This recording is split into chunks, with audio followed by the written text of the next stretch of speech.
വാർത്തകളുടെ വിശദാംശങ്ങളിലേക്ക്. ഹിജാബ് വിവാദവുമായി ബന്ധപ്പെട്ട കേസിൽ കർണാടക ഹൈക്കോടതിയുടെ വിധി ഇന്ന് രാവിലെ 10:30-ക്കാണ് കേസ് കോടതിയുടെ പരിഗണനയ്ക്ക് വരുന്നത്. 11 ദിവസത്തെ തുടർച്ചയായ വാദം കേൾക്കലിന് ശേഷം ഫെബ്രുവരി 25-ന് കേസ് വിധി പറയാൻ മാറ്റിവെക്കുകയായിരുന്നു. ക്ലാസിൽ ഹിജാബ് ധരിക്കാൻ അനുവദിക്കണമെന്നാവശ്യപ്പെട്ട് ഉടുപ്പിയിലെ PU കോളേജ് വിദ്യാർത്ഥിനികൾ നൽകിയതുൾപ്പെടെയുള്ള ഹർജികളിലാണ് കർണാടക ഹൈക്കോടതിയുടെ വിശാല ബെഞ്ച് വിധി പറയുന്നത്. 11 ദിവസം നീണ്ട വിചാരണയ്ക്ക് ശേഷം ഹർജികൾ വിധി പറയുന്നതിനായി മാറ്റുകയായിരുന്നു. ഹിജാബ് വിവാദവുമായി ബന്ധപ്പെട്ട കർണാടകയുടെ വിവിധ ഭാഗങ്ങളിൽ അക്രമ സംഭവങ്ങളും പ്രതിഷേധങ്ങളും അരങ്ങേറിയ പശ്ചാത്തലത്തിൽ കോടതി വിധി നിർണായകമാകും. ഉടുപ്പിയിലെ സർക്കാർ പ്രീ യൂണിവേഴ്സിറ്റി മാനേജ്മെന്റ് ഹിജാബ് ധരിച്ചതിന് 6 മുസ്ലിം വിദ്യാർത്ഥിനികളെ ക്ലാസിൽ വിലക്കിയതിനെ തുടർന്നാണ് ഹിജാബ് വിവാദത്തിന് തുടക്കമിട്ടത്. വിധി വരുന്നതുവരെ വിദ്യാഭ്യാസ സ്ഥാപനങ്ങളിൽ ഹിജാബ് ധരിക്കാൻ വാശി പിടിക്കരുതെന്നും മതപരമായ വേഷങ്ങൾ ഒഴിവാക്കണമെന്നും കോടതി വ്യക്തമാക്കിയിരുന്നു. വിധി പുറപ്പെടുവിക്കുന്ന പശ്ചാത്തലത്തിൽ ബാംഗ്ലൂരുവിൽ നിരോധനാജ്ഞ പ്രഖ്യാപിച്ചിട്ടുണ്ട്. മാർച്ച് 21 വരെയാണ് നിരോധനാജ്ഞ. ന്യൂസ് 18 ഡൽഹി. തിരുവനന്തപുരം വിമാനത്താവളം വഴി 2019-ൽ 25 കിലോ സ്വർണം കടത്തിയ കേസിലെ പ്രധാന പ്രതി പിടിയിൽ. Dubai gold and diamond managing director PP Muhammad അലിയാണ് കോഴിക്കോട് വിമാനത്താവളത്തിൽ വെച്ച് പിടിയിലായത്. തിരുവനന്തപുരത്ത് പിടികൂടിയ സ്വർണം ദുബായ് ഗോൾഡിന് വേണ്ടിയാണെന്ന് അന്വേഷണ സംഘം കണ്ടെത്തിയിരുന്നു. 2019 മെയ് 13-നാണ് 25 കിലോ സ്വർണവുമായി തിരുമല സ്വദേശി സുനിൽകുമാർ, കഴക്കൂട്ടം സ്വദേശി സെറീന എന്നിവരെ തിരുവനന്തപുരം വിമാനത്താവളത്തിൽ വെച്ച് DRI അറസ്റ്റ് ചെയ്തത്. Air customs superintendent V Radhakrishnan ഉൾപ്പെടെ പ്രതിയായ കേസിലാണ് DRIയുടെ പുതിയ നീക്കം. DRI ലുക്കൌട്ട് നോട്ടീസുള്ള കേസിലെ പ്രധാന പ്രതി Dubai gold and diamonds managing director PP Muhammad അലിയെയാണ് അറസ്റ്റ് ചെയ്തത്. കരിപ്പൂർ വിമാനത്താവളം വഴി ലണ്ടനിലേക്ക് കടക്കാൻ ശ്രമിക്കുമ്പോഴാണ് അറസ്റ്റ്. DRI നേരത്തെ പലതവണ മുഹമ്മദ് അലിക്ക് നോട്ടീസ് നൽകിയിരുന്നുവെങ്കിലും ഹാജരായിരുന്നില്ല. ലുക്കൌട്ട് നോട്ടീസിന്റെ അടിസ്ഥാനത്തിൽ എമിഗ്രേഷൻ വിഭാഗമാണ് തടഞ്ഞുവെച്ചത്. DRI അറസ്റ്റ് രേഖപ്പെടുത്തിയ പ്രതിയെ റിമാൻഡ് ചെയ്തു. വിവാദ ഇടപാടുകൾ നടന്ന AR നഗർ സഹകരണ ബാങ്കിലെ മുൻ സെക്രട്ടറി ഹരികുമാറുമായി ചേർന്ന് മുഹമ്മദ് അലിക്ക് ലണ്ടനിൽ കോടികളുടെ ബിസിനസ് ഉണ്ടെന്ന് DRIക്ക് വിവരം ലഭിച്ചിട്ടുണ്ട്. ലണ്ടനിലേക്ക് പോവാനായി എത്തിയപ്പോഴാണ് അറസ്റ്റുണ്ടായത്. കേസിൽ മുഹമ്മദ് അലിയുടെ സഹോദരപുത്രൻ ഹക്കീം നേരത്തെ അറസ്റ്റിലായിരുന്നു.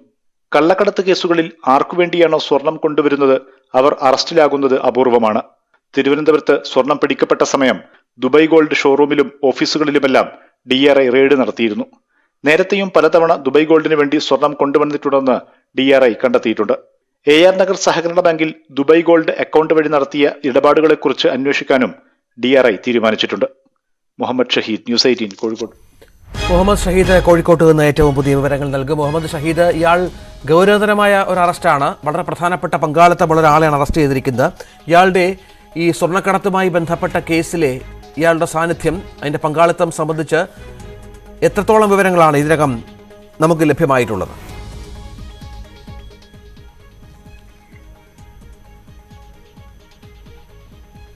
രഞ്ജിത്ത്, സ്വർണ്ണക്കള്ളക്കടത്ത് കേസുകളിൽ ഈ ആർക്ക് വേണ്ടിയാണോ സ്വർണം കൊണ്ടുവന്നത് അവരെ അറസ്റ്റ് ചെയ്യുന്നത് അത്യപൂർവമായ സംഭവമാണ്. കേരളത്തിൽ DRIയുമായി ബന്ധപ്പെട്ടപ്പോൾ നമുക്ക് അത്തരമൊരു സംഭവം ഇതുവരെ ഉണ്ടായിട്ടില്ല എന്നുള്ള ഒരു വിവരം അവർ DRIയുടെ ഭാഗത്തു നിന്ന് ലഭിക്കുന്നുണ്ട്. അതായത് അങ്ങനെയാണ് ഈ ദുബായ് ഗോൾഡിന്റെ MDയിലേക്ക് കാര്യങ്ങൾ എത്തുന്നത്. അതായത് 2019 മെയ്യിലാണ് തിരുവനന്തപുരം വിമാനത്താവളം വഴി 25 കിലോ സ്വർണം കടത്തിയത് പിടികൂടിയത്. അന്ന് കസ്റ്റംസ് സൂപ്രണ്ട് ഉൾപ്പെടെയുള്ളവർ അന്ന് അറസ്റ്റിലാവുന്ന സാഹചര്യം ഉണ്ടായിരുന്നു. അവരിപ്പോഴും ഈ കേസിലെ പ്രതികളാണ്.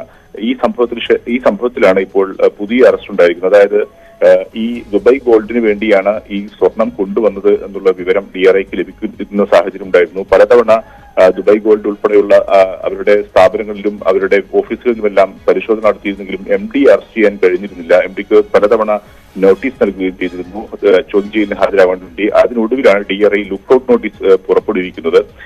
ഇതിനിടെയാണ് കഴിഞ്ഞ ദിവസം ഈ മുഹമ്മദ് അലി ലണ്ടനിലേക്ക് കടക്കാൻ വേണ്ടി ശ്രമിക്കുന്നത് കരിപ്പൂർ വിമാനത്താവളം വഴി. ഇതിനിടെയാണ് ഇമിഗ്രേഷൻ വിഭാഗം ഇദ്ദേഹത്തെ കസ്റ്റഡിയിലെടുക്കുകയും DRIക്ക് കൈമാറുകയും ചെയ്തിരിക്കുന്നത്.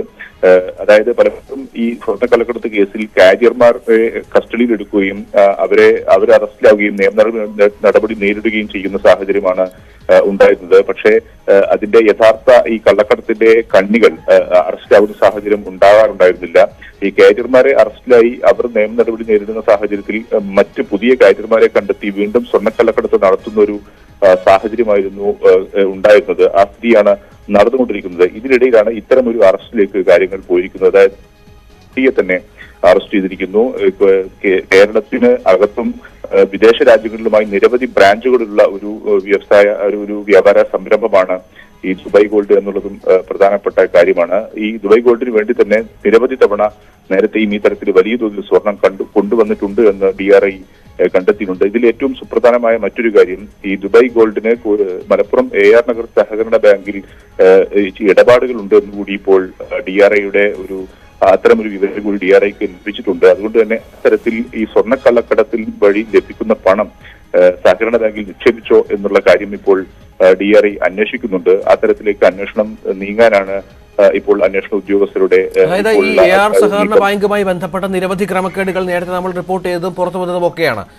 ഇതുമായി ബന്ധമുണ്ട് ഇയാൾക്കെന്ന് പറയുമ്പോൾ ഈ ഒരു കേസിന്റെ വ്യാപ്തി കുറച്ചുകൂടി വർദ്ധിക്കുകയാണ്. അതായത് നിരവധി പേർക്ക് ഇതുമായി ബന്ധമുണ്ട് എന്ന തരത്തിൽ അന്വേഷണ സംഘം എത്തിക്കഴിഞ്ഞു നിഗമനത്തിൽ എന്ന് വേണോ മനസ്സിലാക്കാൻ? രഞ്ജിത്ത്, ആ തരത്തിലേക്കാണ് ഇപ്പോൾ അന്വേഷണം നീക്കുന്നത്. AR നഗർ സഹകരണ ബാങ്കിലെ ഇടപാടുകൾ സംബന്ധിച്ച് ഇപ്പോൾ ആദായനികുതി വകുപ്പും EDയുടെ ഒക്കെ അന്വേഷണ പരിധിയിലാണ് ഉള്ളത്. അതുകൊണ്ട് തന്നെ കസ്റ്റംസ് DRI കൂടി ഈ വിഷയത്തിൽ ഇപ്പോൾ ഇടപെടുകയാണ് എന്നുള്ളതാണ്. അവർക്ക് ഇപ്പോൾ ഈ കസ്റ്റഡിയെടുത്ത സംഘത്തെ ഇപ്പോൾ ചോദ്യം ചെയ്തപ്പോഴാണ് ഈ തരത്തിലുള്ള ഇടപാടുകൾ AR നഗർ സഹകരണ ബാങ്കുമായി അവർക്ക് നടത്തിയിട്ടുണ്ട് എന്നുള്ള വിവരം കൂടി ഇപ്പോൾ DRIക്ക് ലഭിക്കുന്നത്. അതുകൊണ്ട് തന്നെ ഇൻകം ടാക്സ് വകുപ്പിന്റെ ഒക്കെ സഹായം കൂടി ഇപ്പോൾ DRI ഇപ്പോൾ തേടിയിട്ടുണ്ട്. അതായത് ഈ പണം ഇങ്ങനെ നിക്ഷേപിക്കപ്പെട്ടിട്ടുണ്ടെങ്കിൽ അതുമായി ബന്ധപ്പെട്ട ചില വിവരങ്ങൾ കൂടി DRIക്ക് ലഭിക്കേണ്ടതുണ്ട്. അവർ അത് അന്വേഷിക്കുന്നുണ്ട്. അതിൽ മറ്റൊരു കാര്യം കൂടി, ഈ ലണ്ടനിലേക്ക് കടക്കാൻ വേണ്ടിയാണ് ഇപ്പോൾ കടക്കവെയാണ് ഇപ്പോൾ മുഹമ്മദ് അലി അറസ്റ്റിലായിരിക്കുന്നത്. ഈ ലണ്ടനിൽ AR നഗർ സഹകരണ ബാങ്കിലെ മുൻ സെക്രട്ടറി ഹരികുമാറുമായി ബന്ധപ്പെട്ട് കൂട്ടുചേർന്നുകൊണ്ട് ചില ബിസിനസ്സുകളിൽ ഈ മുഹമ്മദ് അലിക്ക് ഉണ്ട് എന്നുള്ള വിവരം കൂടി DRIക്ക് ലഭിക്കുന്നുണ്ട്. അത്തരം വിവരങ്ങളെല്ലാം അവർ നൽകുന്നുണ്ട്. അതുകൊണ്ട് തന്നെ വിശദമായി അന്വേഷിക്കാൻ തന്നെയാണ് DRI വിവിധ ഏജൻസികളുടെ സഹായത്തോടുകൂടി. ആ തരത്തിൽ നോക്കുമ്പോൾ വളരെ സുപ്രധാനമായ ഒരു അറസ്റ്റാണ് ഇപ്പോൾ മുഹമ്മദ് അലിയുടെ അറസ്റ്റിലൂടെ ഉണ്ടായിരിക്കുന്നത്. അതാണ് പ്രധാനപ്പെട്ട വിവരം. ദുബായ് ഗോൾഡിന്റെ ഇടപാടുകളിൽ വിശദമായ അന്വേഷണം നടത്താനാണ് ഇപ്പോൾ DRI തീരുമാനിച്ചിരിക്കുന്നത്. AR നഗർ സഹകരണ ബാങ്കുമായി ബന്ധപ്പെട്ടും ഈ കേസ് അന്വേഷിക്കുന്നുണ്ട്. ഇവിടെ നിക്ഷേപമുണ്ടോ എന്നടക്കമുള്ള കാര്യങ്ങളിലൊക്കെ വളരെ കൃത്യമായ തരത്തിലുള്ള വിവരങ്ങൾ പുറത്തു വരാനുമുണ്ട്. മുഹമ്മദ് ഷഹീദാണ് ഏറ്റവും പുതിയ വിവരങ്ങൾ പങ്കുവച്ചത്. മറ്റൊരു വാർത്തയിലേക്ക് പോയാൽ സമാധാനം അകലെ.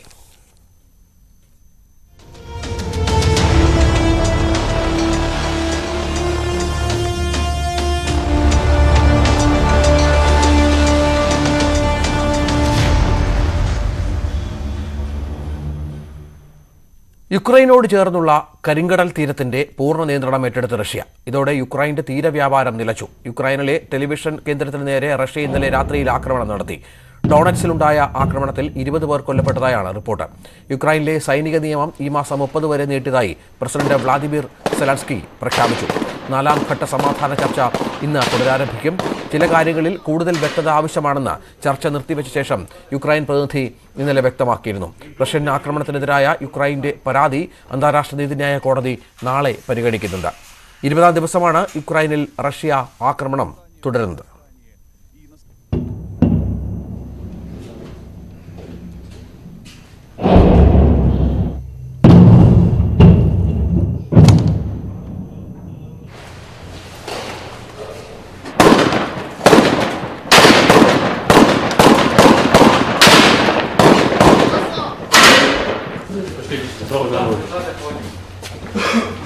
Ребенка не водите больше, только сами. യുക്രൈൻ യുദ്ധഭൂമിയിൽ നിന്ന് 6 ദിവസത്തെ ദുരിതവാസത്തിന് ശേഷം മണിക്കൂറുകൾ നടന്നും നിന്നും ഗോവിന്ദ് നാട്ടിൽ തിരിച്ചെത്തി. നാട്ടിലെത്തുമ്പോഴും യുദ്ധഭൂമിയിലെ കഴിഞ്ഞുപോയ നിമിഷങ്ങളുടെ ഞെട്ടൽ വിട്ടുമാറിയിട്ടില്ല എടപ്പാൾ സ്വദേശിയായ ഗോവിന്ദിന്. ഹാർക്കിവ് നാഷണൽ മെഡിക്കൽ യൂണിവേഴ്സിറ്റിയിലെ ആദ്യവർഷ MBBS വിദ്യാർത്ഥിയാണ് എടപ്പാൾ ശുഗപുരം ഇന്ദീവരത്തിലെ നാരായണൻകുട്ടി ഷീജ ദമ്പതികളുടെ മകനായ ഗോവിന്ദ്. ഫെബ്രുവരി 24-നാണ് ഗോവിന്ദ് ഉൾപ്പെടെയുള്ള വിദ്യാർത്ഥികൾ കോളേജ് ഹോസ്റ്റലിന് അടിയിലുള്ള ബങ്കറിലേക്ക് താമസം മാറിയത്. 650ഓളം വിദ്യാർത്ഥികൾക്ക് ശ്വാസം വിടാൻ പോലും ഇടം ഇല്ലാത്തതായിരുന്നു ആ ബങ്കർ. ഭക്ഷണത്തിനും ഏറെ ബുദ്ധിമുട്ടനുഭവിച്ചു. ആദ്യ ദിനങ്ങളിൽ ഭക്ഷണം ലഭിച്ചെങ്കിലും പിന്നീട് മറ്റാവശ്യങ്ങൾക്കായി ഉപയോഗിക്കുന്ന ടാപ്പിലെ ഉപ്പും ക്ലോറിനും അടങ്ങിയ വെള്ളം മാത്രമാണ് ഉണ്ടായിരുന്നത്. 5 ദിവസം കഴിഞ്ഞാണ് ഏജന്റുമാരുടെയും മറ്റും നിർദ്ദേശാനുസരണം ഹാർക്കിവ് റെയിൽവേ സ്റ്റേഷനിലേക്ക് 8 കിലോമീറ്റർ നടന്ന് എത്തിയത്. 31 മണിക്കൂർ ബസ്സിലായിരുന്നു പിന്നീടുള്ള യാത്ര. 120 പേരെ ബസിനുള്ളിൽ കുത്തി നിറച്ചിരുന്നു. യുക്രൈൻ അതിർത്തി ബുദോമാരിസിലെത്തി അവിടെ നിന്ന് 5 കിലോമീറ്റർ കൂടി നടന്നാണ് വിമാനത്താവളത്തിൽ എത്തിയത്. ഞങ്ങളിതാ ഇന്നലെ രാത്രി 11 മണി മുതലിതാ ഇന്ന് രാവിലെ അല്ലെങ്കിൽ ഈ സമയം വരെ വേണേ തികച്ചും പറയാം ഈ ഒരു നിൽക്കുകയാണ് ബോർഡർ കിടക്കുന്നതിന് വേണ്ടി. ഇതാ അതാണ് ബോർഡർ, ആ കാണുന്ന ഏരിയയാണ് ഫുള്ള് ബോർഡർ. 2000-ൽ കൂടുതൽ സ്റ്റുഡൻസ് ഉണ്ട് ഇപ്പോൾ ഇവിടെ. അതിൽ 4-5 യൂണിവേഴ്സിറ്റി ഉണ്ട്. അപ്പോൾ ഞങ്ങളിപ്പോൾ ഒരു നിനക്ക് നിൽക്കുകയാണ് ഒരു നല്ലൊരു ഓർഡറിൽ. ഡൽഹിയുടെ മണ്ണിൽ തൊടുമ്പോഴും കഴിഞ്ഞുപോയതിന്റെ ഞെട്ടൽ മാറിയിരുന്നില്ല 19-കാരനായ ഗോവിന്ദിന്. ഒരാഴ്ച കൊണ്ട് 10 കിലോയിലേറെ തൂക്കം കുറഞ്ഞതറിഞ്ഞപ്പോൾ അതിശയമായിരുന്നു. നെടുമ്പാശ്ശേരിയിലെ വിമാനത്താവളത്തിൽ നിന്ന് ബന്ധു രവി മേനോനോട് ഒപ്പമാണ് ഗോവിന്ദ് വീട്ടിൽ എത്തിയത്. ന്യൂസ് 18 തിരൂർ. വെഞ്ഞാറൻമൂട് ഇരട്ടക്കൊലപാതക കേസിലെ പുതിയ വെളിപ്പെടുത്തലുകൾ പ്രതിപക്ഷം ഇന്ന് സഭയിൽ ഉന്നയിച്ചേക്കും. കൊലപാതകങ്ങൾ CPM നേതൃത്വത്തിന്റെ അറിവോടെയായിരുന്നുവെന്ന് CPM മുൻ ലോക്കൽ കമ്മിറ്റി സെക്രട്ടറി വെളിപ്പെടുത്തിയിരുന്നു. ഈ വെളിപ്പെടുത്തലിൽ അന്വേഷണം വേണമെന്ന ആവശ്യം അടിയന്തര പ്രമേയ നോട്ടീസിലൂടെ സഭയിൽ കൊണ്ടുവരാനാണ് പ്രതിപക്ഷ ആലോചന. ബജറ്റ് ചർച്ച ഇന്നും തുടരും. തിരുവല്ലം കസ്റ്റഡി മരണത്തിൽ CBI അന്വേഷണം ശുപാർശ ചെയ്ത് സംസ്ഥാന സർക്കാർ. മരിച്ച സുരേഷിന്റെ കുടുംബം മുഖ്യമന്ത്രിക്ക് നൽകിയ പരാതിയുടെ അടിസ്ഥാനത്തിലാണ് സർക്കാർ നടപടി. പോലീസിന്റെ ക്രൂരമർദ്ദനമാണ് സുരേഷിന്റെ മരണത്തിലേക്ക് നയിച്ചതെന്ന ആരോപണമാണ് കുടുംബം ഉന്നയിച്ചിരുന്നത്. സുരേഷിന്റെ മരണത്തിൽ 12 മുറിവുകൾ ഉണ്ടായിരുന്നുവെന്ന് പോസ്റ്റ്മോർട്ടം റിപ്പോർട്ടിൽ വ്യക്തമായിരുന്നു. പോലീസ് സ്റ്റേഷനിൽ നിന്ന് നിലവിളി കേട്ടിരുന്നുവെന്ന് സുരേഷിനൊപ്പം കസ്റ്റഡിയിലെടുത്ത കൂട്ടുപ്രതി വിനീതിന്റെ ഭാര്യ വിചിത്രയും വെളിപ്പെടുത്തുകയുണ്ടായി. ഇതിന്റെ എല്ലാം അടിസ്ഥാനത്തിൽ ക്രൈംബ്രാഞ്ച് വിശദമായ അന്വേഷണം ആരംഭിച്ചിരുന്നു. എന്നാൽ കേസിൽ CBI അന്വേഷണം തന്നെ വേണമെന്നാവശ്യപ്പെട്ട് കുടുംബം മുഖ്യമന്ത്രിക്ക് പരാതി നൽകി. ഇതിനു പിന്നാലെയാണ് CBI അന്വേഷണത്തിന് സംസ്ഥാന സർക്കാർ ശുപാർശ ചെയ്തത്. തിരുവല്ലം കസ്റ്റഡി മരണം പ്രതിപക്ഷവും സർക്കാരിനെതിരെ ആയുധമാക്കിയിരുന്നു. വരും ദിവസങ്ങളിൽ നിയമസഭയിലും പ്രതിപക്ഷം വിഷയം ശക്തമായി ഉന്നയിക്കാനിരിക്കെയാണ് CBI അന്വേഷണത്തിലൂടെ സർക്കാർ ഇതിനെ പ്രതിരോധിച്ചത്. CBI അന്വേഷണം ആവശ്യപ്പെട്ട VSDPയും ഇന്നു മുതൽ സെക്രട്ടേറിയറ്റ് പടിക്കൽ സമരം ആരംഭിക്കാൻ തീരുമാനിച്ചിരുന്നു. ന്യൂസ് 18 തിരുവനന്തപുരം. വാളയാർ വടശ്ശേരിൽ മലയിൽ കഴിഞ്ഞ 2 ദിവസമായി പടർന്ന കാട്ടുതീ നിയന്ത്രണ വിധേയം. വനം വകുപ്പിന്റെ നേതൃത്വത്തിൽ കൂടുതൽ സ്ഥലങ്ങളിലേക്ക് തീ പടരാതിരിക്കാനുള്ള നടപടികൾ സ്വീകരിച്ചു വരികയാണ്. പ്രസാദ് ദുബശ്ശേരി ചേരുന്നു. പ്രസാദ്, കടുത്ത ചൂടിന്റെ സാഹചര്യത്തിൽ ഇത്തരത്തിൽ തീ പടർന്നു പിടിക്കുന്ന സാഹചര്യമുണ്ട്. ഇന്നലെ മുതൽ തന്നെ ഇന്ന് അത്തരത്തിൽ തീ നിയന്ത്രണ വിധേയമാക്കാനായിട്ടുണ്ടോ? മറ്റു വിവരങ്ങൾ എന്താണ്? രഞ്ജിത്ത്, കഴിഞ്ഞ ശനിയാഴ്ചയായിരുന്നു വാളയാർ വടശ്ശേരി മലയിൽ തീ പടർന്നത്.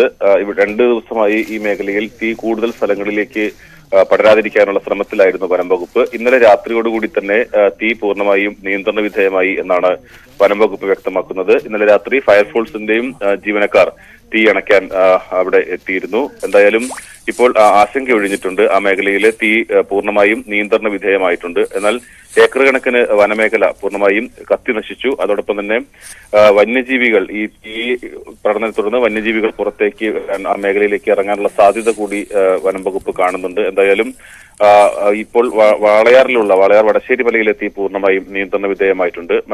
മറ്റു സ്ഥലങ്ങളിലും അട്ടപ്പാടിയിലും അതോടൊപ്പം തന്നെ സൈലന്റ് വാലിയുടെ ബഫർ മേഖലയിലും ഇന്നലെ കാട്ടുതീ റിപ്പോർട്ട് ചെയ്യപ്പെട്ടിരുന്നു. പക്ഷേ ഇത്രത്തോളം ഇന്നലെ കഴിഞ്ഞ ദിവസങ്ങളിൽ വാളയാറിൽ ഉണ്ടായ അത്രത്തോളം കാട്ടുതീ മേഖലയിലേക്ക് പടർന്നിട്ടില്ല. എന്നാൽ ഈ മേഖലയിലും കാട്ടുതീയുണ്ട്. അതും അണയ്ക്കാനുള്ള ശ്രമം വനം വകുപ്പിന്റെ ഭാഗത്ത് നിന്ന് നടക്കുകയാണ്.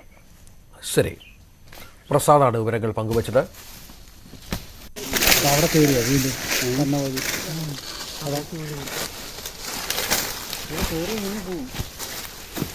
അപ്പുറം വീണ്ടും കയറിയില്ല ഏതാ സാറേ? അത്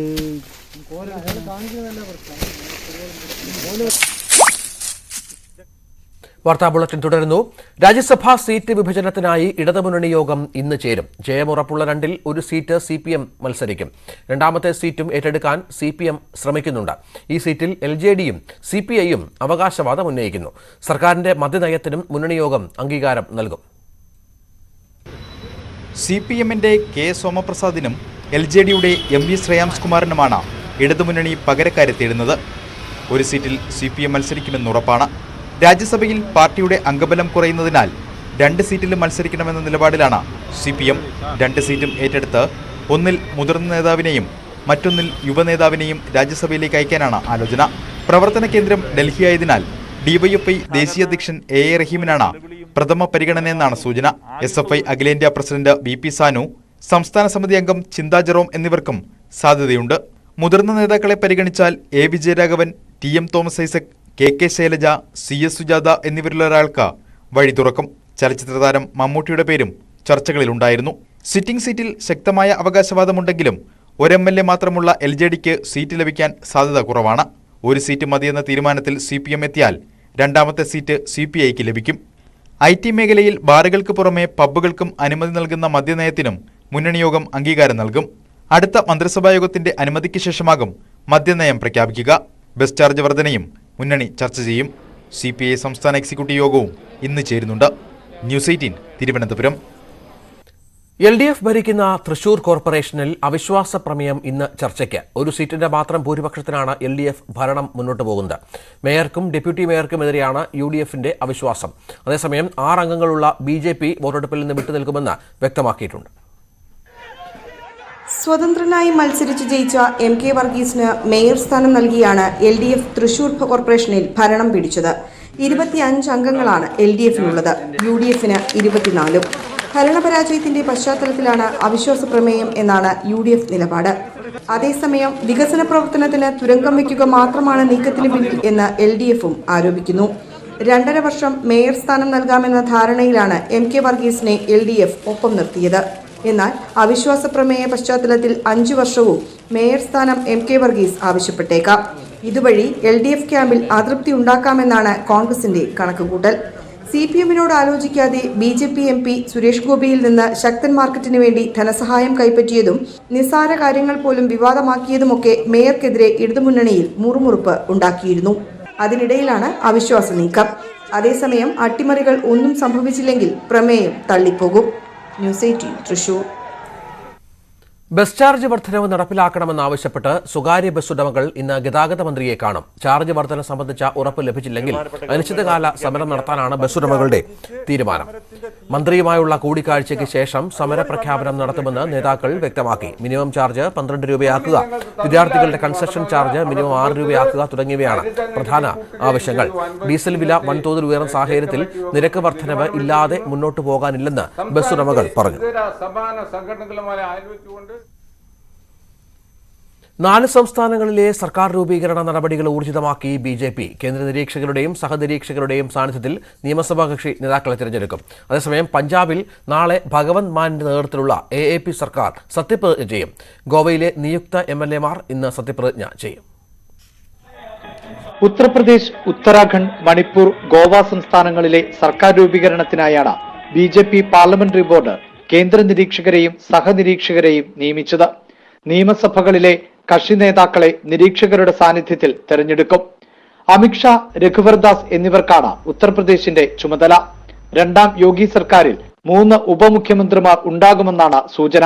ഒരാളെ ദളിത് വിഭാഗത്തിൽ നിന്ന് ഉൾപ്പെടുത്തുമെന്നാണ് വിവരം. ഉത്തരാഖണ്ഡിൽ രാജ്നാഥ് സിംഗ്, മീനാക്ഷി ലേഖി എന്നിവർക്കാണ് ചുമതല. മുഖ്യമന്ത്രി പുഷ്കർ സിംഗ് ധാമി പരാജയപ്പെട്ട സാഹചര്യത്തിൽ BJP അധ്യക്ഷൻ മദൻ കൗശിക്, മുൻ മന്ത്രി സത്പാൽ മഹാരാജ് എന്നിവരുടെ പേരുകൾ മുഖ്യമന്ത്രി സ്ഥാനത്തേക്ക് പരിഗണിക്കുന്നുണ്ട്. മണിപ്പൂരിൽ നിർമ്മല സീതാരാമൻ, കിരൺ റിജിജു എന്നിവർക്കും ഗോവയിൽ നരേന്ദ്രസിംഗ് തോമർ, L മുരുകൻ എന്നിവർക്കുമാണ് ചുമതല. ഗോവയിലെ നിയുക്ത MLAമാർ ഇന്ന് സത്യപ്രതിജ്ഞ ചെയ്യും. പഞ്ചാബിൽ നാളെ ഭഗവന്ത് മാനിന്റെ നേതൃത്വത്തിൽ ഭഗത് സിംഗിന്റെ ജന്മസ്ഥലമായ ഗഡ്കർ കലാനിലാണ് സത്യപ്രതിജ്ഞാ ചടങ്ങ്. ന്യൂസ് 18 ഡൽഹി. ലഖിംപൂർ ഖേരി കർഷക കൂട്ടക്കൊലക്കേസിലെ പ്രതി ആശിഷ് മിശ്രയ്ക്ക് ജാമ്യം അനുവദിച്ചതിനെതിരായ ഹർജികൾ സുപ്രീംകോടതി ഇന്ന് പരിഗണിക്കും. മരിച്ച കർഷകരുടെ കുടുംബാംഗങ്ങളാണ് സുപ്രീംകോടതിയെ സമീപിച്ചത്. ജാമ്യം അനുവദിച്ച അലഹാബാദ് ഹൈക്കോടതി വിധിക്കെതിരെ സർക്കാർ അപ്പീൽ നൽകിയില്ലെന്നും സർക്കാരിന്റെ ഭാഗത്തുനിന്നും സഹായം ലഭിച്ചില്ലെന്നും ഹർജിക്കാർ ആരോപിക്കുന്നു. ജാമ്യം നൽകിയതിനെതിരെ കർഷക സംഘടനകളും ഹർജി നൽകിയിട്ടുണ്ട്. കേസിൽ വിശദമായ വാദം കേൾക്കാതെയും സാഹചര്യങ്ങൾ പരിഗണിക്കാതെയുമാണ് ജാമ്യം അനുവദിച്ചതെന്നാണ് വാദം. യമൻ പൗരനെ കൊന്ന കേസിൽ വധശിക്ഷയ്ക്ക് വിധിക്കപ്പെട്ട മലയാളി യുവതി നിമിഷപ്രിയയുടെ കേസിൽ ഇടപെടൽ ആവശ്യപ്പെട്ടുള്ള ഹർജി ഡൽഹി ഹൈക്കോടതി ഇന്ന് പരിഗണിക്കും.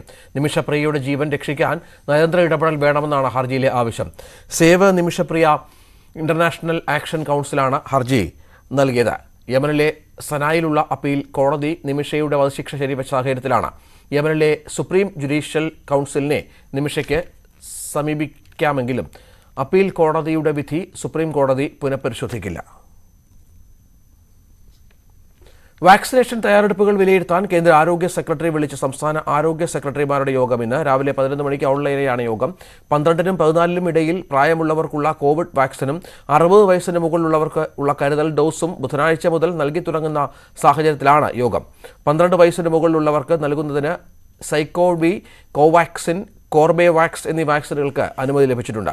15 വയസ്സിന് മുകളിലുള്ള അർഹരായ മുഴുവൻ പേരും ആദ്യ ഡോസും പകുതി പേർ രണ്ടാം ഡോസും സ്വീകരിച്ച സാഹചര്യത്തിലാണ് അടുത്ത ഘട്ടത്തിലേക്ക് കടക്കുന്നത്.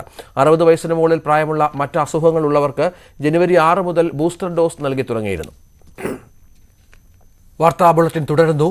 പോക്സോ കേസിൽ കൊച്ചി നമ്പർ 18 ഹോട്ടൽ ഉടമ റോയി വയലാട്ടിനെ അന്വേഷണ സംഘം ഉടൻ കസ്റ്റഡിയിൽ വാങ്ങും. രക്തസമ്മർദ്ദം ഉയർന്നതിനെ തുടർന്ന് ആശുപത്രിയിലായിരുന്ന റോയിയെ ഇന്നലെ രാത്രി ജയിലിലേക്ക് മാറ്റി. റോയി അന്വേഷണത്തോട് സഹകരിക്കുന്നില്ലെന്ന് പോലീസ് കോടതിയെ അറിയിച്ചു. ആശുപത്രിയിൽ നേരിട്ടെത്തി ആരോഗ്യസ്ഥിതി വിലയിരുത്തിയാണ് എറണാകുളം പോക്സോ കോടതി റോയി വയലാറ്റിനെ റിമാൻഡ് ചെയ്തത്. ഇന്നലെ രാത്രിയോടെ രക്തസമ്മർദ്ദം സാധാരണ നിലയിലായതോടെ ഡിസ്ചാർജ് ചെയ്തു. തുടർന്ന് കാക്കനാട് ജില്ലാ ജയിലിലേക്ക് മാറ്റി. റോയി അന്വേഷണത്തോട് സഹകരിക്കുന്നില്ലെന്നാണ് പോലീസ് നിലപാട്. ഇക്കാര്യം ഇന്നലെ കോടതിയെയും അറിയിച്ചു. സുപ്രീം കോടതി ജാമ്യം നിഷേധിക്കുന്നതുവരെ എവിടെയാണ് ഒളിവിൽ കഴിഞ്ഞതെന്നും പോക്സോ കേസിലെ പരാതിയെക്കുറിച്ചുള്ള ചോദ്യങ്ങളോടും റോയി കാര്യമായ പ്രതികരണങ്ങൾ നടത്തിയിട്ടില്ല. ലൈംഗികാതിക്രമ പരാതി നൽകിയ പെൺകുട്ടിയെയും അമ്മയെയും കോഴിക്കോട് നിന്ന് കൊച്ചിയിലെത്തിച്ച വാഹനം കണ്ടെത്തേണ്ടതുണ്ട്. മൂന്നാം പ്രതി അഞ്ജലി റീമാദേവിനെക്കുറിച്ച് കൂടുതൽ കാര്യങ്ങൾ വ്യക്തമാക്കാൻ റോയിയോ രണ്ടാം പ്രതി സൈജു തങ്കച്ചനോ തയ്യാറായിട്ടില്ല. ഇക്കാര്യങ്ങളെല്ലാം ഇനിയുള്ള ചോദ്യം ചെയ്യലിൽ നിർണായകമാകും. റോയിയും സൈജുവും ലൈംഗിക താൽപ്പര്യത്തോടെയാണ് പെൺകുട്ടിയോടും അമ്മയോടും പെരുമാറിയതെന്നും റിമാൻഡ് റിപ്പോർട്ടിൽ പറയുന്നുണ്ട്. ന്യൂസ് 18 കൊച്ചി. സിറോ മലബാർ സഭയിലെ കുർബാന ഏകീകരണത്തിൽ വത്തിക്കാൻ ഉത്തരവിനെതിരെ വീണ്ടും പ്രതിഷേധം. ഏകപക്ഷീയമായി ഉത്തരവ് നടപ്പാക്കാൻ ശ്രമിച്ചാൽ ശക്തമായ സമരം തുടങ്ങുമെന്ന് എറണാകുളം അങ്കമാലി അതിരൂപതയിലെ ഒരു വിഭാഗം വിശ്വാസികളുടെ കൂട്ടായ്മ പ്രഖ്യാപിച്ചു. കുർബാന ഏകീകരണം സിനഡ് തീരുമാനമാണെന്നും ഇത് നടപ്പാക്കണമെന്നും ആവശ്യപ്പെട്ട് വത്തിക്കാനിൽ നിന്നുള്ള ഉത്തരവ് കഴിഞ്ഞ ദിവസം വന്നിരുന്നു. തുടർ നടപടികൾ സ്വീകരിക്കാൻ കർദിനാൾ ജോർജ് ആലഞ്ചേരി ബിഷപ്പുമാരോട് നിർദ്ദേശിക്കുകയും ചെയ്തു. ഇതിനെതിരെയാണ് എറണാകുളം അങ്കമാലി അതിരൂപതയിലെ വിശ്വാസി കൂട്ടായ്മയായ അൽമായ മുന്നേറ്റം രംഗത്ത് വന്നിരിക്കുന്നത്. വത്തിക്കാനിൽ നിന്നുള്ള ഉത്തരവിൽ ജനാഭിമുഖ കുർബാനയെ തള്ളിപ്പറഞ്ഞിട്ടില്ലെന്നും സഭയിലെ ഭൂമി കുംഭകോണം സംബന്ധിച്ച് വത്തിക്കാൻ നിർദ്ദേശിച്ച കാര്യങ്ങൾ ആദ്യം നടപ്പാക്കട്ടെയെന്നും അൽമായ മുന്നേറ്റം ഭാരവാഹികൾ പറഞ്ഞു. നേരിട്ടുള്ള നിർദ്ദേശം എന്ന് പറഞ്ഞ് വത്തിക്കാനിൽ നിന്ന് വന്ന കത്തിനകത്ത് ഈ സിനഡിൻ്റെ ഈ കുർബാന ഏകീകരണം നടപ്പാക്കണമെന്ന് ആവശ്യപ്പെടുന്ന ഈ കത്തിനകത്ത് വൈദികർ പുറംതിരിഞ്ഞ് നിന്ന് കുർബാന ചൊല്ലണമെന്ന ഭാഗം മാത്രം ബോധപൂർവം വത്തിക്കാൻ ഉദ്ധരിച്ചിട്ടില്ല. അങ്ങനെ പറഞ്ഞിട്ടില്ല അതിനകത്ത്. ആ കത്ത് സൂക്ഷ്മമായി വാദിച്ചാൽ രണ്ട് നിർദ്ദേശങ്ങളെ അതിനകത്തുള്ളൂ. ഒന്ന് സിനഡ് അംഗീകരിച്ച ടെക്സ്റ്റ് ഉപയോഗിക്കണം, മറ്റൊന്ന് ബേമ ഉപയോഗിക്കണം. ഈ രണ്ട് കാര്യങ്ങളല്ലാതെ വൈദികൻ പുറംതിരിഞ്ഞ് കുർബാന ചൊല്ലണമെന്നുള്ളത് ആഗോള കത്തോലിക്ക സഭയുടെ നയമേ അല്ല. അതുകൊണ്ട് തന്നെ അതിനകത്ത് പറഞ്ഞിട്ടില്ല. എറണാകുളം അങ്കമാലി അതിരൂപത ബിഷപ്പ് ആന്റണി കരിയലിനോട് ഉത്തരവ് നടപ്പാക്കണമെന്ന് വത്തിക്കാൻ നേരിട്ട് നിർദ്ദേശം നൽകിയിട്ടില്ലെന്നും ഇവർ പറയുന്നു. കുർബാന ഏകീകരണം ശക്തമായി എതിർക്കുന്ന അതിരൂപതയിൽ കർദിനാളും വൈദികർ ഉൾപ്പെടുന്ന വിമത വിഭാഗവും തമ്മിലുള്ള ഭിന്നത കൂടുതൽ രൂക്ഷമാകുകയാണ്. ന്യൂസ് 18 കൊച്ചി. വയനാട്ടിലെ കർഷക ജപ്തി വിഷയത്തിൽ ശക്തമായ സമരത്തിനൊരുങ്ങി കോൺഗ്രസ്. ജപ്തിക്കെതിരെ പഞ്ചായത്ത് താലൂക്ക് തലങ്ങളിൽ കർഷക പ്രതിഷേധമുയർത്താനും ജില്ലാതലത്തിൽ വലിയ പ്രതിഷേധം സംഘടിപ്പിക്കാനുമാണ് നീക്കം. ജില്ലയിലെ പുൽപ്പള്ളി, മുള്ളൻകൊല്ലി മേഖലകളിൽ മാത്രം 2000-ഓളം കർഷകർക്ക് ജപ്തി നോട്ടീസ് കിട്ടി. കോവിഡ് കാലത്തെ വിളത്തകർച്ചയും പൊറുതിമുട്ടിച്ച കർഷകർക്ക് കനത്ത ആഘാതമായാണ് വിവിധ ബാങ്കുകളിൽ നിന്ന് ജപ്തി നോട്ടീസുകൾ വരുന്നത്. ജപ്തി നടപടികളെ രാഷ്ട്രീയമായും നിയമപരമായും പ്രതിരോധിക്കാനാണ് കോൺഗ്രസിന്റെ നീക്കം. കർഷകരുടെ ഇടയിൽ പ്രതിരോധ സേന രൂപീകരിച്ച് ജപ്തി നടപടികളെ ജനകീയമായി ചെറുത്തുതോൽപ്പിക്കാനാണ് തീരുമാനം. പഞ്ചായത്ത് താലൂക്ക് തലങ്ങളിൽ കർഷക പ്രതിഷേധമുയർത്തിക്കൊണ്ടുവരാനും കോൺഗ്രസ് നേതൃത്വം ഉദ്ദേശിക്കുന്നുണ്ട്. പാവപ്പെട്ട കർഷകൻ അവന്റെ മകളെ കെട്ടിച്ചയക്കാൻ, അല്ലെങ്കിൽ മക്കളെ പഠിപ്പിക്കാൻ, ഒരു ചെറിയ തൊഴുത്ത് പണിയാൻ, ഒരു പശുവിനെ വാങ്ങാൻ, ഈ ആവശ്യങ്ങൾക്കെല്ലാം വാങ്ങിയ വായ്പകൾ ഇന്ന് തിരിച്ചടയ്ക്കാൻ പറ്റാത്ത ഗതികേടിലെത്തി നിൽക്കുകയാണ്. അങ്ങനെയുള്ള കർഷകനെ സഹായിക്കാൻ ഈ ഗവൺമെൻറ്റുകൾ തയ്യാറാവണം. വളരെ വേദനാജനകമെന്ന് പറയട്ടെ, കേന്ദ്ര സംസ്ഥാന സർക്കാരുകൾ തികച്ചും നിഷേധാത്മകമായ ഒരു നിലപാടാണ് ഇക്കാര്യത്തിൽ ഉണ്ടായിട്ടുള്ളത്. ജപ്തി നടപടികൾ ഉപേക്ഷിക്കുക, സർഫാസി നിയമം പിൻവലിക്കുക തുടങ്ങിയ ആവശ്യങ്ങൾ ഉന്നയിച്ച് വയനാട് ജില്ലാ കോൺഗ്രസ് കമ്മിറ്റി പ്രഖ്യാപിച്ച പ്രക്ഷോഭ പരിപാടികളുടെ ഭാഗമായി പ്രധാനമന്ത്രിക്ക് കത്തുകൾ അയച്ചു. ജില്ലയിലെ പുൽപ്പള്ളി, മുള്ളൻകൊല്ലി മേഖലകളിൽ മാത്രം 2000-ലധികം കർഷകർക്ക് വിവിധ ബാങ്കുകളിൽ നിന്ന് ജപ്തി നോട്ടീസ് ലഭിച്ചിട്ടുണ്ട്. ന്യൂസ് 18 വയനാട്. കുതിരവട്ടം മാനസികാരോഗ്യ കേന്ദ്രത്തിന്റെ സമഗ്ര വികസനം ലക്ഷ്യമിട്ട് സംസ്ഥാന സർക്കാർ പഴയ കെട്ടിടങ്ങൾക്ക് പകരം പുതിയവ നിർമ്മിക്കാനാണ് തീരുമാനം. ഒഴിവുള്ള തസ്തികകളിലേക്ക് 1 മാസത്തിനുള്ളിൽ ജീവനക്കാരെ നിയമിക്കാനും ഇന്നലെ മുഖ്യമന്ത്രിയുടെ നേതൃത്വത്തിൽ ചേർന്ന യോഗത്തിൽ തീരുമാനമായി. അന്തേവാസിയായ യുവതിയുടെ കൊലപാതകം, നിരന്തരമായി സ്ഥാപനത്തിലുണ്ടാകുന്ന സുരക്ഷാ വീഴ്ച എന്നിവ വിവാദമായതോടെയാണ് മുഖ്യമന്ത്രി നേരിട്ട് യോഗം വിളിച്ചത്. കെട്ടിടങ്ങളുടെ കാലപ്പഴക്കവും ആവശ്യത്തിന് ജീവനക്കാരില്ലാത്തതും യോഗത്തിൽ ചർച്ചയായി. യോഗത്തിന് ദിവസങ്ങൾക്ക് മുൻപ് ആരോഗ്യമന്ത്രി നേരിട്ടെത്തി സ്ഥാപനത്തിലെ സ്ഥിതിഗതികൾ വിലയിരുത്തിയിരുന്നു. അഡീഷണൽ DHS പഠിച്ച് റിപ്പോർട്ട് നൽകി. ഇതിന്റെ അടിസ്ഥാനത്തിലാണ് ഒഴിവുള്ള തസ്തികകളിലേക്ക് 1 മാസത്തിനകം ജീവനക്കാരെ നിയമിക്കാൻ മുഖ്യമന്ത്രി നിർദ്ദേശിച്ചത്. 20 വാച്ച്മാൻമാരെ കൂടി നിയമിക്കും. അക്രമ സ്വഭാവമുള്ള അന്തേവാസികളെ പരിചരിക്കുന്നതിന് പ്രത്യേക സൗകര്യങ്ങൾ ഏർപ്പെടുത്തും. ആശുപത്രി കോമ്പൗണ്ടിനുള്ളിൽ ചുറ്റിസഞ്ചരിച്ച് നിരീക്ഷണം നടത്താൻ ഒരേ സമയം 2 ഫെയിങ് സെന്ററുകളെ വീതം നിയമിക്കും. CCTV നിരീക്ഷിക്കാൻ പ്രത്യേകം ജീവനക്കാരുണ്ടാകും. ആശുപത്രിയുടെ ചുറ്റുമതിലിന്റെ ഉയരം കൂട്ടും. ആശുപത്രി പ്രവർത്തനങ്ങൾ മെച്ചപ്പെടുത്തുന്നതിന്റെ ഭാഗമായി 400 കോടി രൂപയുടെ മാസ്റ്റർ പ്ലാനും 100 കോടി രൂപയുടെ DPRും അംഗീകരിക്കുന്നത് അന്തിമഘട്ടത്തിലാണ്. DPR അംഗീകാരത്തിനാവശ്യമായ സാങ്കേതിക കാര്യങ്ങൾ വേഗത്തിൽ പൂർത്തീകരിക്കാൻ കിറ്റ്കോയ്ക്ക് നിർദ്ദേശം നൽകി. ന്യൂസ് 18 കോഴിക്കോട്. വേനലിൽ ബന്ധുരുകുന്നു.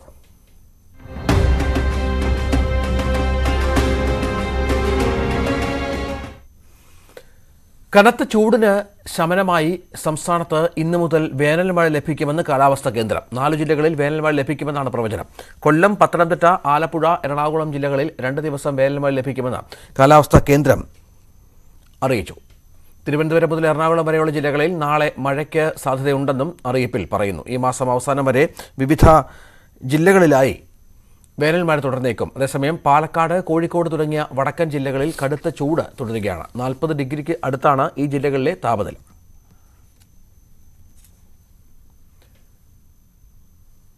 കടുത്ത വേനലിൽ പറവകൾക്ക് കുടിവെള്ളമൊരുക്കി ഗുരുവായൂർ നഗരസഭയിലെ ഹെൽത്ത് ജീവനക്കാർ. നഗരസഭയുടെ ഓഫീസ് പരിസരത്തും പ്രധാന കവലകളിലുമാണ് ഹെൽത്ത് ഇൻസ്പെക്ടർമാർ ചേർന്ന് പറവകൾക്കും അലഞ്ഞുതിരിയുന്ന മൃഗങ്ങൾക്കുമായി കുടിവെള്ള ശേഖരം ഒരുക്കിയത്. വേനൽ കടുത്തു തുടങ്ങിയ സാഹചര്യത്തിലാണ് എല്ലാ ജീവജാലങ്ങൾക്കും കുടിവെള്ളമൊരുക്കാൻ ഗുരുവായൂർ നഗരസഭയിലെ ഹെൽത്ത് ജീവനക്കാർ രംഗത്തെത്തിയത്. ഹെൽത്ത് ഇൻസ്പെക്ടർമാരായ റിനേഷും സുജിത്തും പ്രദീപും മറ്റ് ജീവനക്കാരും ചേർന്നാണ് കിളികൾക്ക് കുടിവെള്ളമൊരുക്കാൻ ഊഞ്ഞാൽ കെട്ടി പാത്രത്തിൽ വെള്ളമൊഴിച്ചു കൊടുക്കുന്നത്. എന്നും രാവിലെ ഓഫീസിലെത്തിയാൽ ആദ്യം ചെയ്യുന്നത് ഈ പാത്രങ്ങളിൽ വെള്ളം നിറച്ചു വെക്കലാണ്. കടുത്ത ഈ വേനൽ തൃശ്ശൂർ ജില്ല അടക്കം 4 ഡിഗ്രിയോളം കൂടുതൽ ചൂട് അനുഭവപ്പെടുകയാണ്. അപ്പോൾ വെള്ളം കിട്ടാനുള്ള സാഹചര്യം പറവകൾക്കില്ലാത്തതുകൊണ്ട് നമ്മൾ നഗരസഭയുടെ പല ഭാഗങ്ങളിലും കിളികൾക്ക് വേണ്ടിയിട്ട് വെള്ളം സ്ഥാപിച്ചു കൊടുത്തിട്ടുണ്ട് കുടിക്കുന്നതിന് വേണ്ടി. 15ഓളം വെള്ളം നിറച്ച പാത്രങ്ങൾ മരത്തിൽ ഇത്തരത്തിൽ കെട്ടിത്തൂക്കി കഴിഞ്ഞു. മറ്റു വാർഡുകളിലും ഇത്തരം സംവിധാനം ഒരുക്കുന്ന തിരക്കിലാണിവർ. 4 ഡിഗ്രി വരെ ചൂടേറാൻ സാധ്യതയുണ്ടെന്നാണ് വിദഗ്ധ അഭിപ്രായം. കടുത്ത ചൂടാണ് വരും ദിവസങ്ങളിൽ അനുഭവപ്പെടാൻ പോകുന്നത്. അവധി ദിവസങ്ങളിലും ഇവർ എത്തി കിളികൾക്ക് പാത്രങ്ങളിൽ വെള്ളം നിറച്ചുവെക്കുന്നുണ്ട്. ന്യൂസ് 18 ഗുരുവായൂർ. വേനൽ അതിശക്തമായതോടെ കൊണ്ടോട്ടി ബ്ലോക്ക് പഞ്ചായത്ത് മുതുവല്ലൂർ പഞ്ചായത്തിലെ പാറക്കുളം നവീകരിച്ചു. 100ഓളം കുടുംബങ്ങൾ ആശ്രയിക്കുന്ന കുളം 7 ലക്ഷം രൂപ ചെലവിലാണ് നവീകരിച്ചത്. നവീകരിച്ച പാറക്കുളം നാടിന് സമർപ്പിച്ചു. Block panchayat president VP Shajini ഉണ്ണി ഉദ്ഘാടനം ചെയ്തു. ബ്ലോക്ക് പഞ്ചായത്ത് മെമ്പർ ഷീജ ശ്രീധരൻ അധ്യക്ഷത വഹിച്ചു. മുതുവല്ലൂർ 11ാം വാർഡിലെ വലിയ ജലാശയം കൂടിയാണിത്. 100ഓളം കുടുംബങ്ങൾ ഉപയോഗിക്കുന്നുണ്ട്. ചടങ്ങിൽ മുതുവല്ലൂർ ഗ്രാമപഞ്ചായത്ത് ക്ഷേമകാര്യ standing committee chairman CK Shihab, CA Bippachu, Salah Haji, MB Muhammad, TK Usman, MB Saidalavi, CK Ansari, Basheer master, C Muhammad എന്നിവർ പങ്കെടുത്തു. ന്യൂസ് 18 കൊണ്ടോട്ടി. ചൂടുകാലമായതോടെ പാലക്കാട് മസാല സോഡ വിൽപ്പന സജീവം. പാലക്കാട്ടെ ഇഷ്ടപാനീയമായ മസാല സോഡ ക്ഷീണം മാറാൻ നല്ലതാണെന്ന് വിൽപ്പനക്കാരും സോഡ കുടിക്കാനെത്തുന്നവരും ഒരുപോലെ പറയുന്നു. പ്രസാദ് ഉടുമ്പശ്ശേരിയുടെ റിപ്പോർട്ട്.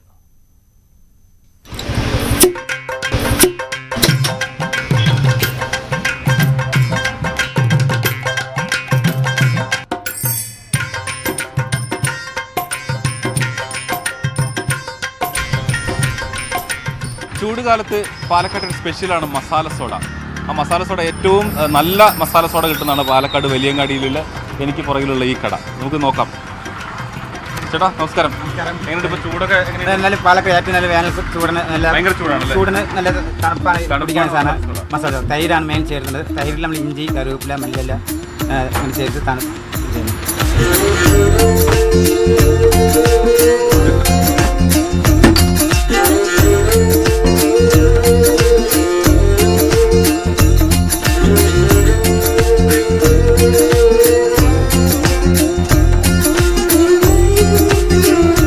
കണ്ടുപിടിച്ചത് മസാല സോഡ ഉണ്ട്. 50 വർഷം പറ്റം കണ്ടുപിടിച്ചാണ്. ഇപ്പോൾ നമ്മൾ പാരമ്പര്യം ചെയ്തുകൊണ്ടിരിക്കുകയാണ്. അത് ഇങ്ങനെ ഇതിൽ ഇഞ്ചി, ചെറുനാരങ്ങ, കറിവേപ്പില, മല്ലിയില, വെളുത്തുള്ളി, കുരുമുളക്, തൈര്. എന്നിട്ട് നമ്മൾ സോഡയിലേക്ക് ഒഴിക്കും. ഇതിൻ്റെ ഒരു ഗുണം എന്ന് പറയുന്നത് നമ്മൾ ഗ്യാസ് ട്രബിളിന് വയറുവേദന ദഹനത്തിന് ബെസ്റ്റാണ്. ഈ ചൂടിനെ തണുപ്പിക്കാൻ വേണ്ടി നമ്മൾ തൈര് ചേർത്തിട്ടുണ്ട്. നല്ല കൊള്ളുന്നുണ്ട്. പിന്നെ ചെറുനാരങ്ങ ഉണ്ട്, ക്ഷീണമൊക്കെ മാറാൻ. ഇഞ്ചി വന്നിട്ട് ദഹിക്കാൻ നല്ല ദഹനത്തിനുള്ള ഉണ്ട്. പിന്നെ കറിവേപ്പില, മല്ലിയില ഇതൊക്കെ ടേസ്റ്റ് നല്ല രുചി കൂട്ടിന് വേണ്ടിയിട്ടാണ് ചേർത്തിട്ടുണ്ട്. എത്ര കാലമായിട്ട് ഈ കട നടത്തുന്നുണ്ട്? ഇത് അച്ഛൻ്റെ കാലം തൊട്ടുള്ളതാണ്. ചിന്നു അച്ഛനാണ് കണ്ടുപിടിച്ചത്. അച്ഛൻ്റെ പാരമ്പര്യമായിട്ട് ചിന്നു, അതിൻ്റെ അച്ഛൻ്റെ പേരിൽ തന്നെ ചിന്നു മസാല സോഡ തുടങ്ങിയത്. അന്ന് വന്നിട്ട് ഗ്യാസ് ട്രബിൾ വയറ് വേനലിൽ മാത്രമേ ഈ മസാല സോഡ കുടിക്കാറുള്ളൂ. പിന്നെ മസാല മോരാണ് കുടിക്കാറുള്ളത്. ഇപ്പം എല്ലാവരും ഈ മസാല മോര് വിട്ടിട്ട് മസാല സോഡയ്ക്ക് കുടിക്കാൻ തുടങ്ങി. നല്ലതാണ്. ഞങ്ങൾ ഇപ്പോൾ വരാറൊക്കെ ഉണ്ട് അവിടെ. ഫസ്റ്റ് ടൈം കുടിച്ചു, കുഴപ്പമില്ല, വന്നി പിന്നെ വരാറുണ്ട്. ചൂട് കാലത്ത് ഏറ്റവും നല്ലതാണോ? അതെ, പിന്നെ ഒരു ബിരിയാണി കഴിച്ചു വരുമ്പോൾ കൺഫേം ആയിട്ട് ഇങ്ങോട്ടൊക്കെ വരാറുണ്ട്. നന്നായിരുന്നു. നല്ല ചൂട്ടിന് പറ്റിയ സാധനമാണ്. ഞാൻ ചിറ്റൂരിൽ നിന്ന് വരികയാണ്. ചിറ്റൂരിൽ വന്ന അവിടെ സ്ഥിരമായി കുടിച്ചിട്ടേ പോകും. ചൂട് കാരണം കണ്ടില്ല, വിശർപ്പ് കണ്ടില്ലേ? തൊഴിലാളികൾക്ക് പണിയെടുത്തിട്ട് ചൂട് താങ്ങാൻ വയ്യ. അപ്പൊ അതുകൊണ്ട് അടിക്കാണ് പാലക്കാടൻ മസാല സോഡ. സ്പെഷ്യലാണിത്. ഇത് രാവും പകലും ഓടിക്കൊണ്ടേ ഇരിക്കുന്ന സാധനമാണ് മസാല സോഡ. കുഴപ്പമില്ല, ഈ വെയിലിന് നല്ല കൂളിംഗ് ആയിട്ടുണ്ട്.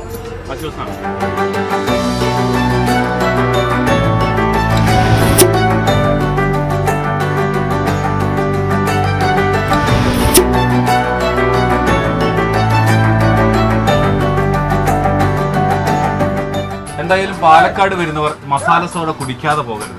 കാരണം അത്രയും രുചികരവും അതോടൊപ്പം തന്നെ ഈ ചൂടിന് വലിയ ആശ്വാസവുമാണ്. ക്യാമറാമാൻ പ്രജിത് കോങ്ങാടിനോടൊപ്പം Prasad Bisseri, news 8. Nilambur north south വനം ഡിവിഷനുകളിൽ കടുവ സെൻസസ് തുടങ്ങി. രാജ്യത്തെ തന്നെ മികച്ച ടൈഗർ റിസർവായി തെരഞ്ഞെടുക്കപ്പെട്ട പെരിയാർ ടൈഗർ റിസർവിന്റെ മേൽനോട്ടത്തിലാണ് നിലമ്പൂർ വനമേഖലയിൽ സെൻസസ് നടക്കുന്നത്. നാഷണൽ ടൈഗർ കൺസർവേഷൻ അതോറിറ്റിയുടെ നേതൃത്വത്തിൽ 4 വർഷം കൂടുമ്പോഴാണ് രാജ്യത്ത് കടുവ സെൻസസ് നടത്തുന്നത്. 2017-18 സെൻസസിൽ നിലമ്പൂർ നോർത്ത് സൗത്ത് ഡിവിഷനുകളിലായി 10 കടുവകളുടെയും 2 കടുവാക്കുട്ടികളുടെയും സാന്നിധ്യം സ്ഥിരീകരിച്ചിരുന്നു. ശാസ്ത്രീയമായി 8 ദിവസങ്ങളായി നടക്കുന്ന സെൻസസിന്റെ പരിശീലനം നിലമ്പൂർ നോർത്ത് ഡിവിഷൻ കോൺഫറൻസ് ഹാളിൽ നോർത്ത് ACF MP രവീന്ദ്രനാഥ് ഉദ്ഘാടനം ചെയ്തു. ഇന്ത്യയിൽ നടത്തുന്ന ഈ ടൈഗർ സെൻസസ് എന്ന് പറയുന്നത് വളരെ നിർണായകമായ കാര്യമാണ്. ഈ ഭൂമുഖത്തുള്ള ഈ ഒരു വിഭാഗം ജീവികളുടെ മൊത്തം കണക്കും എടുക്കുന്ന ഒരു പരിപാടിയാണ് ഈ ടൈഗർ സെൻസസ് എന്ന് പറയുന്നത്. ഇന്ത്യയിൽ ഈ പ്രവൃത്തി മോണിറ്റർ ചെയ്യുകയും അതിനുവേണ്ട സാങ്കേതിക സഹായങ്ങൾ ചെയ്തു തരുന്നതും നാഷണൽ ടൈഗർ കൺസർവേഷൻ അതോറിറ്റിയാണ്. നോർത്ത് ഡിവിഷനിൽ 39ഉം സൗത്തിൽ 21 ഉൾപ്പെടെ 60 ബ്ലോക്കുകളായി തിരിച്ചാണ് സർവേ നടത്തുന്നത്. ഒരു ബ്ലോക്കിൽ ഒരു ട്രെയിനിയും ഒരു സ്റ്റാഫും 2 വാച്ചർമാർ ഉൾപ്പെടെ 4 പേരുണ്ടായിരിക്കും. പരിശീലന പരിപാടിക്ക് ശേഷം ഗ്രൂപ്പുകളായി തിരിഞ്ഞ് സെൻസസ് തുടങ്ങും. ലോകത്ത് ആകെയുള്ള ബംഗാൾ കടുവകളിൽ 80% ഇന്ത്യൻ ഉപഭൂഖണ്ഡത്തിലാണ്. എല്ലാ സെൻസസുകളും കടുവകളുടെ സാന്നിധ്യം കണ്ടെത്താറുമുണ്ട്. ന്യൂസ് 18 മലപ്പുറം. മാസങ്ങൾക്ക് ശേഷം തിരുവനന്തപുരം ശംഖുമുഖം റോഡ് ഗതാഗതത്തിൽ തുറന്നുകൊടുത്തു. ബീച്ചിന്റെ പുനർനിർമ്മാണ പ്രവർത്തനങ്ങൾ പുരോഗമിക്കുകയാണ്. കടലാക്രമണത്തിൽ റോഡ് തകരാതിരിക്കാൻ ഡയഫ്രം സംരക്ഷണ ഭിത്തി ഒരുക്കിയാണ് റോഡ് നിർമ്മാണം പൂർത്തിയാക്കിയത്. കഴിഞ്ഞ വർഷം നിരന്തരമുണ്ടായ കടലാക്രമണത്തിൽ 50 മീറ്റർ നീളത്തിലും 18 മീറ്റർ വീതിയിലും ശംഖുമുഖം റോഡ് തകർന്നിരുന്നു. ആഭ്യന്തര വിമാനത്താവളത്തിലേക്കുള്ള പ്രധാന റോഡ് അടച്ചതോടെ മാസങ്ങളോളമാണ് യാത്രക്കാർ വലഞ്ഞത്. ഇതിന് പിന്നാലെയാണ് റോഡിന്റെ പുനർനിർമ്മാണം പൂർത്തിയാക്കിയത്. കടലാക്രമണത്തിൽ റോഡ് വീണ്ടും തകരാതിരിക്കാനുള്ള സംവിധാനങ്ങൾ ഒരുക്കിയാണ് പുനർനിർമ്മാണം. ഓരോ ദിവസവും റിവ്യൂ നടത്തി, ഞങ്ങൾ തന്നെ പങ്കെടുത്ത് മറ്റു യോഗങ്ങളും ഇതുമായി ബന്ധപ്പെട്ട് നടത്തി. കേരളത്തിൻ്റെ ബഹുമാനപ്പെട്ട മുഖ്യമന്ത്രി പങ്കെടുത്തുകൊണ്ട് ഒരു തവണ യോഗം നടത്തി. തുടർ നടപടികൾ ഫലപ്രദമായി കാര്യങ്ങൾ നടക്കുന്നെന്നുള്ള പരിശോധന നടത്തി.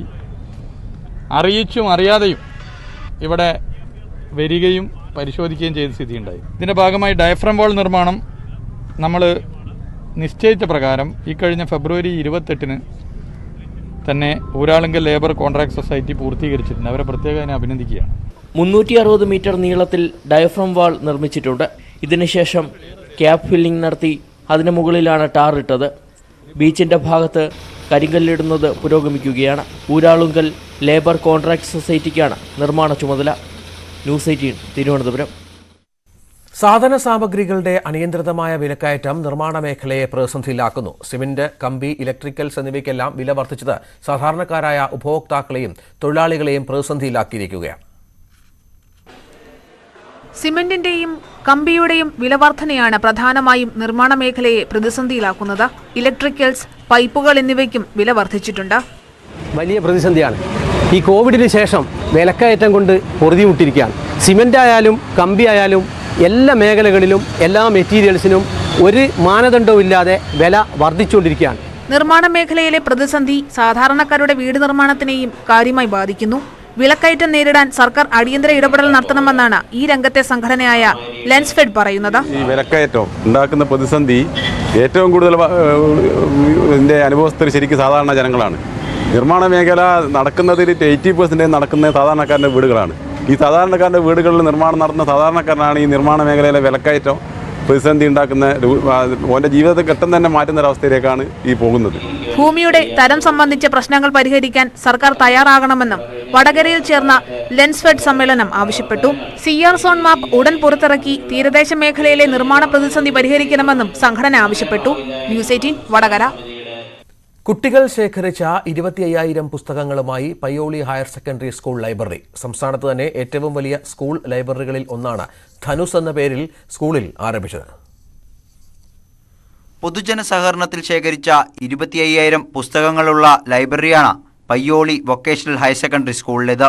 ധനുസ് എന്ന പേരിൽ ആരംഭിച്ച ലൈബ്രറി ആൻഡ് റിസർച്ച് സെന്റർ ഇനി വിദ്യാർത്ഥികൾക്ക് അറിവിന്റെ അക്ഷയഖനിയാവും. അത്യാധുനിക സൗകര്യങ്ങളാണ് ലൈബ്രറിയിൽ ഒരുക്കിയിട്ടുള്ളത്. 25,000 പുസ്തകങ്ങൾ പുസ്തകപ്പയറ്റ് നടത്തി ശേഖരിച്ചതാണ്. സ്ഥാപനങ്ങളും സംഘടനകളും വ്യക്തികളും പുസ്തക ശേഖരണത്തിൽ സഹായിച്ചു. 15 ലക്ഷം രൂപയുടെ ഫർണിച്ചറിന്റെ ഫണ്ട് കണ്ടെത്താനായി നാടകോത്സവവും സംഘടിപ്പിച്ചു. ജനകീയമായാണ് ഈ പുസ്തകം മുഴുവൻ സംഘടിപ്പിച്ചത്. പൂർവ്വ വിദ്യാർത്ഥികൾ, അധ്യാപകർ, രക്ഷിതാക്കൾ, പയ്യോളിയിലെയും തിക്കോടിയിലെയും നാട്ടുകാർ, പൗരപ്രമുഖർ ഇവരൊക്കെ ഒറ്റക്കെട്ടായി നിന്നുകൊണ്ട് ആണ് പുസ്തകം സംഘടിപ്പിച്ചത്. സ്കൂളിൽ നടന്ന ചടങ്ങിൽ കൊയിലാണ്ടി MLA കാനത്തിൽ ജമീല ഉദ്ഘാടനം ചെയ്തു. സംസ്ഥാനത്തെ മികച്ച PTA കമ്മിറ്റിക്കുള്ള പുരസ്കാരം ലഭിച്ച പയ്യോളി വൊക്കേഷണൽ ഹയർ സെക്കൻഡറി സ്കൂളിൽ പുതിയ കെട്ടിടങ്ങളിൽ ഫർണിച്ചറുകൾ ജനകീയ കമ്മിറ്റിയാണ് തയ്യാറാക്കിയത്. ഫറൂഖ് കോളേജിലെ ലൈബ്രറി സയൻസ് വിദ്യാർത്ഥികളാണ് പുസ്തകങ്ങൾ ക്രമീകരിച്ചത്. ന്യൂസ് 18 പയ്യോളി. ദീർഘകാലം അധ്യാപകനായിരുന്ന സഹപ്രവർത്തകന്റെ ഓർമ്മയിൽ പുസ്തകമിറക്കി വടകര JNM ഹയർ സെക്കൻഡറിയിലെ അധ്യാപകരും വിദ്യാർത്ഥികളും. കാഴ്ചശക്തിയില്ലാത്ത കുട്ടികളുടെ പ്രിയപ്പെട്ട അധ്യാപകനായി മാറിയ ഷറഫുദ്ദീന്റെ ഓർമ്മകളാണ് പുസ്തകത്തിന്റെ താളുകളിൽ നിറഞ്ഞു നിന്നത്. വടകര JNM ഹയർ സെക്കൻഡറി സ്കൂളിന് ഷറഫുദ്ദീൻ എന്ന പ്രിയപ്പെട്ട അധ്യാപകനെ മറക്കാൻ കഴിയില്ല. 2003 മുതൽ 2020 വരെയാണ് ഇദ്ദേഹം ഇവിടെ സോഷ്യൽ സയൻസ് അധ്യാപകനായി പ്രവർത്തിച്ചത്. കാഴ്ചശേഷിയില്ലെന്ന പരിമിതിയെ കഠിനാധ്വാനം കൊണ്ട് പടവെട്ടി വിജയിച്ച ഷറഫുദ്ദീൻ കുട്ടികളുടെ പ്രിയപ്പെട്ട അധ്യാപകനായിരുന്നു. ആ ജീവിതത്തെ പുനരവതരിപ്പിക്കാനാണ് സഹപ്രവർത്തകർ പുസ്തകം തയ്യാറാക്കിയത്. കുട്ടികളുടെ ക്ലാസ് മുറിയിൽ മാത്രമല്ല, ക്ലാസ് മുറിക്ക് പുറത്തും അദ്ദേഹത്തിൻ്റെ ഓരോ കുട്ടികളുടെയും വീടുമായിട്ട് ബന്ധപ്പെട്ട പ്രശ്നങ്ങളെയൊക്കെ തിരിച്ചറിഞ്ഞുകൊണ്ട് അവരുടെ വീടുകൾ സന്ദർശിക്കുകയും അവരുടെ പ്രശ്നങ്ങളിൽ ഇടപെടുകയും ആ കുട്ടികളെ കൃത്യമായിട്ട് മനസ്സിലാക്കിക്കൊണ്ട് മനഃശാസ്ത്രപരമായിട്ട് തന്നെ ഓരോ കുട്ടിയെയും മനസ്സിലാക്കിക്കൊണ്ട് അവരുടെ ജീവിതത്തിലേക്ക് ഇറങ്ങിച്ചെന്ന ഒരു അധ്യാപകനായിരുന്നു. ഓർമ്മയുടെ ശലഭവഴിയിൽ ഇങ്ങനെയും ഒരാൾ എന്നാണ് പുസ്തകത്തിന്റെ പേര്. ഈ ഓർമ്മ പുസ്തകത്തിൽ ഷറഫുദ്ദീനെ കുറിച്ചുള്ള സുഹൃത്തുക്കളുടെയും വിദ്യാർത്ഥികളുടെയും ഓർമ്മക്കുറിപ്പുകളും കവിതകളും ചിത്രങ്ങളുമുണ്ട്. സ്കൂളിൽ നടന്ന ചടങ്ങിൽ കവിയും സാംസ്കാരിക പ്രവർത്തകനുമായ സോമൻ കടലൂർ പുസ്തകം പ്രകാശനം ചെയ്തു.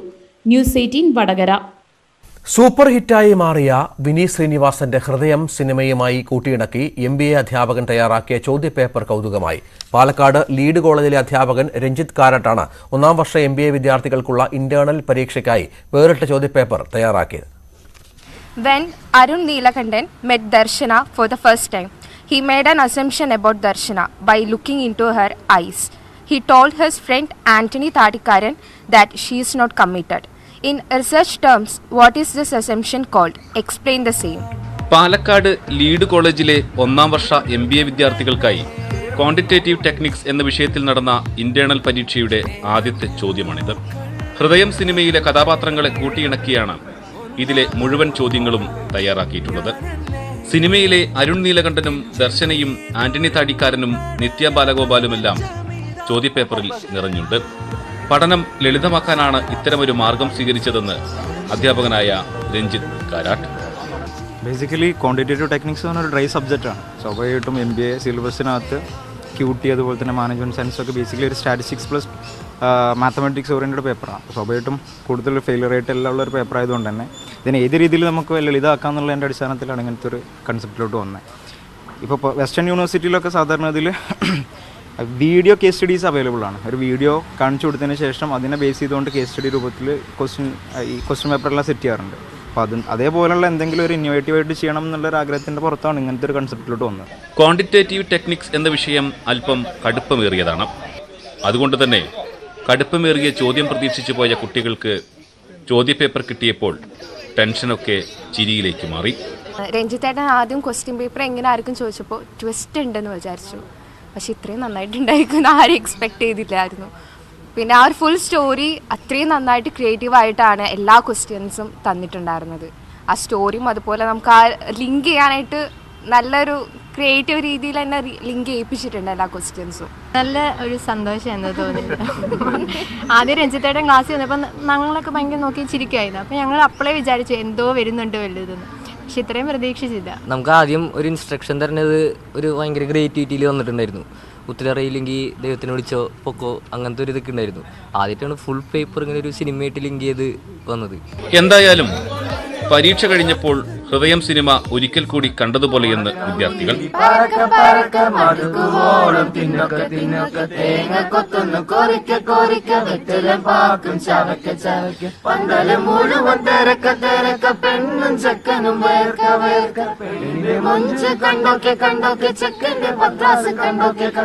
ന്യൂസ് 18 പാലക്കാട്.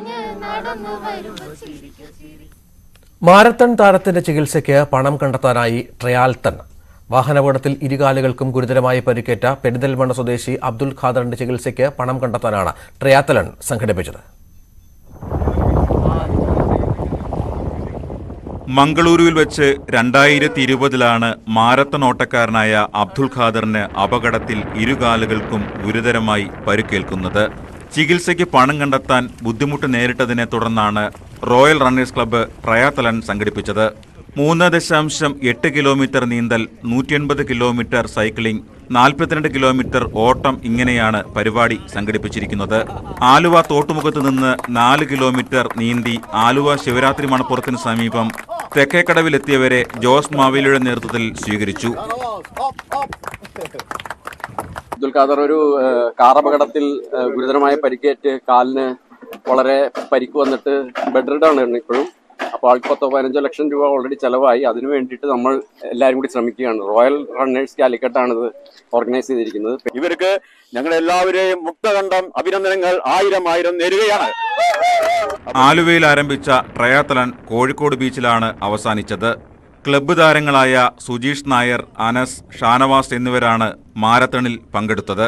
ട്രയാത്തണിലൂടെ ലഭിക്കുന്ന തുക പൂർണ്ണമായും അബ്ദുൽ ഖാദറിന്റെ ചികിത്സയ്ക്കായി വിനിയോഗിക്കും. ന്യൂസ് 18 ആലുവ.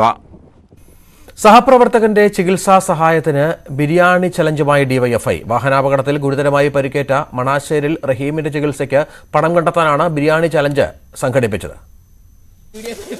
കഴിഞ്ഞ മാസം ദേശീയപാതയിൽ കായംകുളം കരിയിലക്കുളങ്ങരയിലുണ്ടായ വാഹനാപകടത്തിൽ റഹീമിന് സാരമായി പരിക്കേൽക്കുകയും വലതുകാൽ മുറിച്ചുമാറ്റുകയും ചെയ്തിരുന്നു.